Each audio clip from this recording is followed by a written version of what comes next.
My name's Caleb Love. I've been at C3 home now for 6-7 years now, since 2014. Came over from New Zealand, finished uni, next day flew over after my last exam, and I've been here ever since, loving it.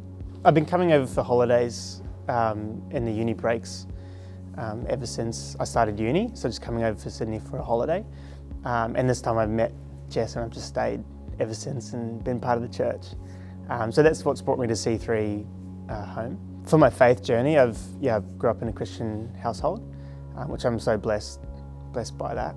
Yeah, growing up, all I knew as a Christian, I was pretty solid in what I thought I knew as being a Christian until my family started to break down. My parents, being the Loves, you've got the facade of we're a happy family and we like to, put on a show for everyone, but then behind the scenes it felt quite cold. And eventually my parents separated. And that was in my last year of school. Yeah, when that happened, I kind of went off the rails a little bit. I didn't actually pass school because I just didn't care about a lot of things anymore. And especially with my faith, I had a lot of people around me, but I wasn't really connecting in with that. And so when I went, when I was almost finished school, I actually woke up one night when I was living with my dad at the time, and I couldn't breathe, and they took me to hospital. And for about 3 or 4 hours, I was actually on a ventilator, and they gave me a lumbar puncture, and they thought I had meningitis. And for me, that wasn't a very nice experience, but it really connected me back to thinking, man, my life could have ended today, and we still don't know what was wrong with me. And that gave me a really big wake-up call of this stuff's happening in my life, but what is my purpose and why am I here? From there, I went to uni, and I kind of just took it as a way to, get out all the stuff that I wasn't able to do at school under my parents' guidance. And then I really felt lost. I was doing uni, I thought I was doing what I felt called to do in life, but I just really felt like I had no real purpose, and it wasn't fulfilling. Sunday at church that I was going to while I was at uni, they were talking about doing an internship, and I thought, look, I feel like I don't know what to do. I might just raise my hand and give a year to God, and maybe He'll open up some doors for me, give me some purpose in my life, and bring back that fulfillment that I was yearning for. And so I started doing that at my church back in New Zealand. Little did I know that the plans He had for me was a couple of weeks into that internship, the Christchurch earthquakes happened. And so I went from being a youth and worship intern to now serving the city for a whole year.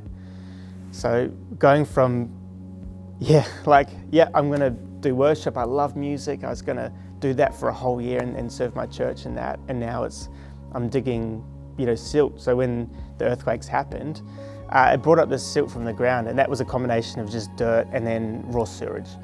And so I found for the next few months, just digging sewage. So I thought I'd be playing keys or worshiping, and here I was just digging away for months and months to help the city. A few things really changed my perspective on what I thought my purpose was. I thought my gifts were what I was here to do, whereas what I'm really here to do is help build a church.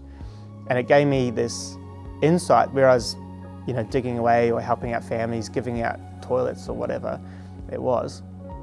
Just realizing that even though what looked like a battleground or a war zone, like a lot of people call it like a war zone, 90% of the CBD was torn down. But I realized that a lot of people in the natural look like this. A lot of people had, living rooms in the winter with no walls on it, and they were, in sub-0 degree temperatures. But this is what a lot of people's hearts look like. And spiritually, they're actually in this war zone. And so for me to imagine that this is what we're here for. We're here to call and help these people who are spiritually bankrupt and spiritually in a war zone. And to then do that for a year really helped set the course of what I wanted to do. So then from there, I went back to uni. I finished what I felt God was calling me in to do. I finished that, and I've come to Sydney.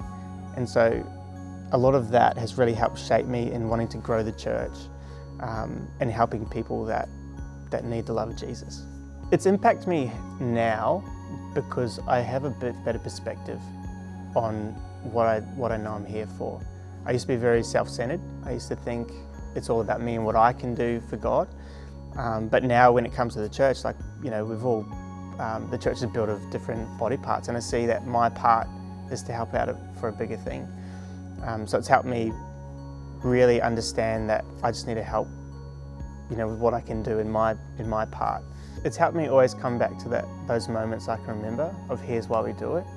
And when I look back at the broader picture, it helps you push through, and it gives me a solid foundation of why I do what I do and why I believe in what I believe in, for sure.